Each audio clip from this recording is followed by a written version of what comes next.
உன்னோட வச்சனா ஏன் நீ எந்திரிக்கல? நானும் எந்த வச்சாங்க, நீ வந்து மஞ்சள் இது வச்ச. ஒரு நபர் ஃபில் ஆகாதது சௌந்தர்யா.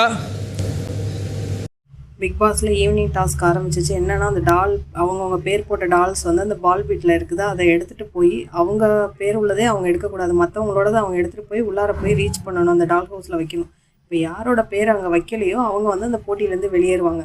அப்படி ஃபஸ்ட்டு விளையாடும் போதே அவுட் ஆனது யாருன்னு பார்த்தா சௌந்தர்யாவோட டால் அவங்க முன்னாடி தான் எடுத்து வச்சுருந்தாங்க. அவங்க கையிலே அவங்க டால் கிடச்சிருக்கு. யாராவது எடுப்பாங்கன்னு சொல்லிட்டு வச்சுட்டு அவங்க வந்து ரயானோடதை தேடி எடுத்துகிட்டு போயிருக்காங்க.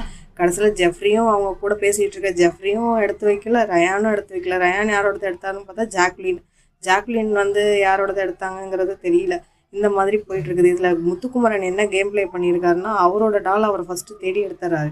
அந்த டாலை எடுத்துட்டு அதை வந்து மற்றவங்க கையில் கொடுத்துட்டு, அவங்க டீமுக்குள்ளே கொடுத்துட்டு, அதை கொண்டு போய் ரீச் ஆனவன் தான் அவங்க கையிலேருந்து வாங்கின இந்த டாலை வந்து இவர் எடுத்துகிட்டு போய் கொண்டு போகிறாரு. அவரோட டால் உள்ளார ரீச் ஆகிடுச்சாங்கிறத பார்த்துட்டு தான் எடுத்துகிட்டு போகிறாரு அப்படின்னு சௌந்தர்யா வந்து சொல்லிகிட்டு இருக்காங்க. இந்த மாதிரி ஒரு கேம் ப்ளே பண்ணுறாரு, நாமளும் அப்படி பண்ணணும் அப்படின்னு சொல்லிட்டு இருக்காங்க.